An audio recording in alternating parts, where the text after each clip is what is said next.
Peace. Welcome to Stream DMV Podcast.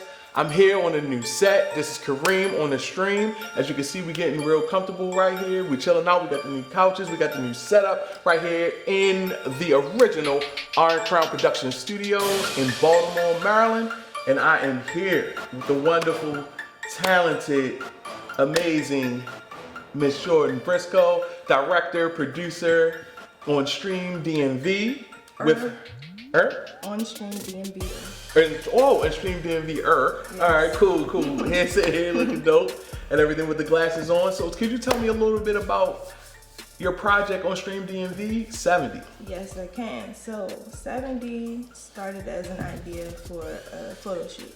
I wanted to recreate images and ads from the 70s that were, maybe Newport ads or Old Hennessy ads or hair product ads, because those ads were like, because we were so newly represented in the media as black people. Absolutely. That shit was beautiful. Like, it was like the black people that had wanted to be represented for so long were like, yeah, we finally have the opportunity, so we about to show out.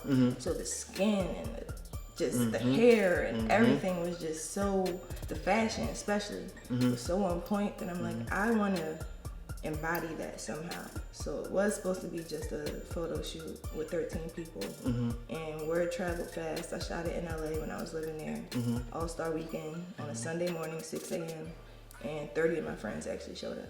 Oh, that's dope.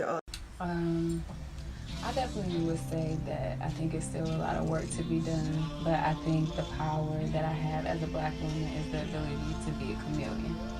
I can navigate, fortunately enough, just because I was blessed with that type of wisdom, to know when to shift and change. And I think most black women just naturally have that in them, just because they are the persons who, we raise our families, we raise our parents sometimes, and that I think it's just some type of genetic survival code where no matter what situation you're in, you know how to adapt as a black woman, being that you already have that knowledge that you're not going to always be protected, you're not going to always be the one that's rooted for. So you got to have that instilled in you, and you got to always find that power from within, because it's not given to us on a daily basis, and we have to fight for that within our own community, within our own peer groups, within our own families sometimes, just for people to really understand the power that we do have. Speaking of challenges, I know you're from Baltimore, but you did spend some time in LA, and you talk a little bit about the LA influence on your film. So what other things inspired you in LA to shoot your film, 70?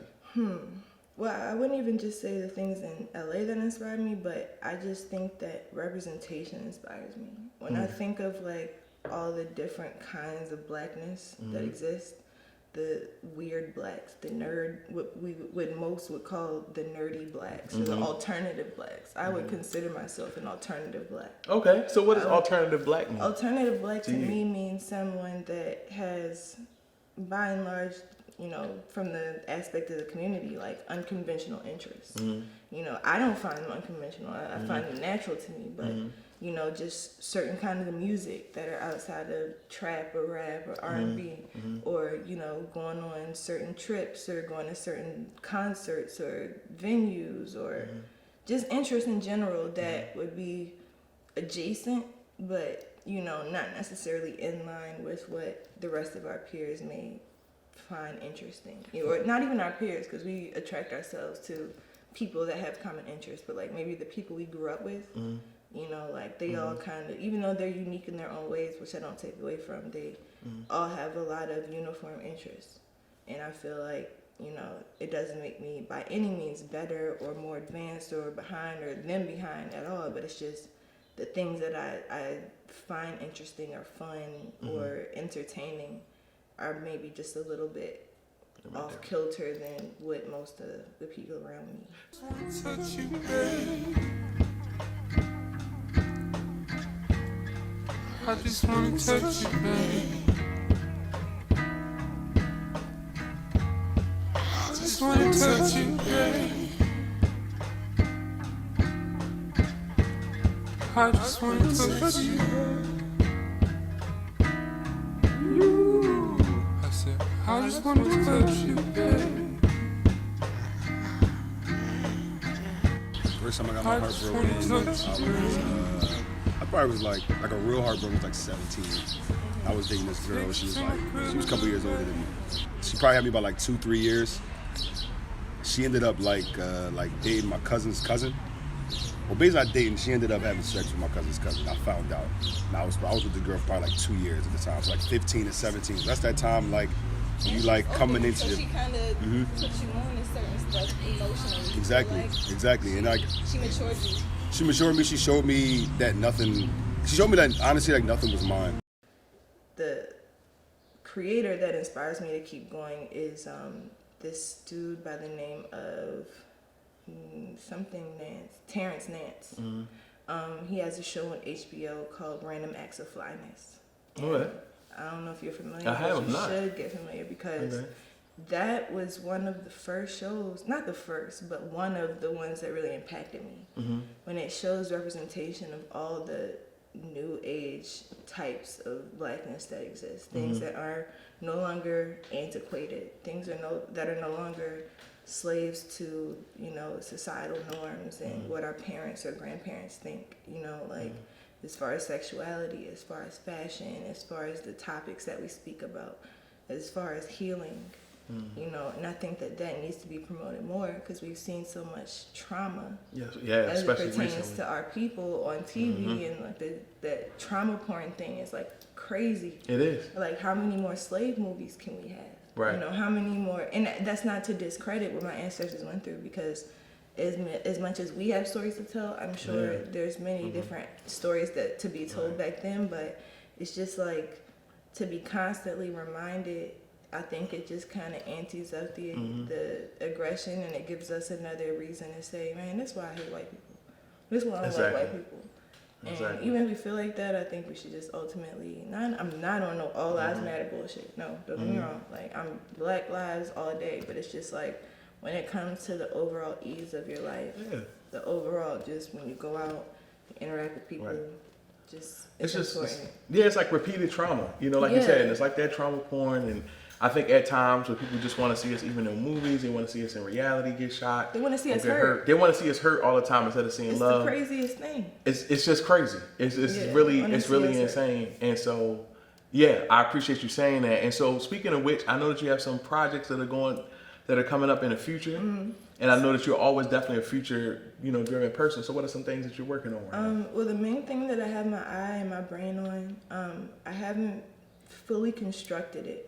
But I might have mentioned it to you before regarding me wanting to kind of explore the topic of drug rehabilitation in Baltimore, or actually just the state of Maryland in general, because I want to understand who benefits from all the methadone and Suboxone that gets distributed.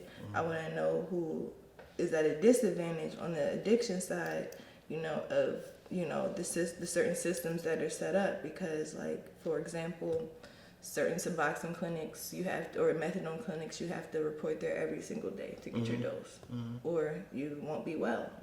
And that, in my opinion, is a very fucked up kind of rule for addicts in particular, because a lot of them are experiencing homelessness. A lot of them are experiencing, you know, just different things that can kind of prevent them from being mobile and being able to move about, but they should still be able to have access to proper health care to not suffer, you know. So that rule is one of many that I want to kind of touch on, as far as like, you know, who are the people that are making up these rules, and who are the people that are getting rich off of these rules, who are the people that are, you know, a part of this system, how I can, you know, better learn their story, because, you know, I think it's just important to tell people stories, like people that don't have a voice.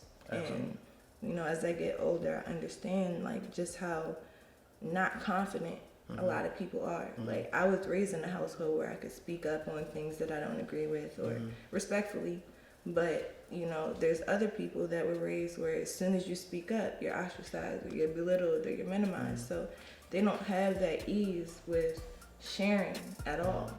So I think that it's my responsibility as someone who does feel more comfortable in that position to say, hey, I will handle your content or your story with care and empathy, and I will share it as best I can with the world, you know?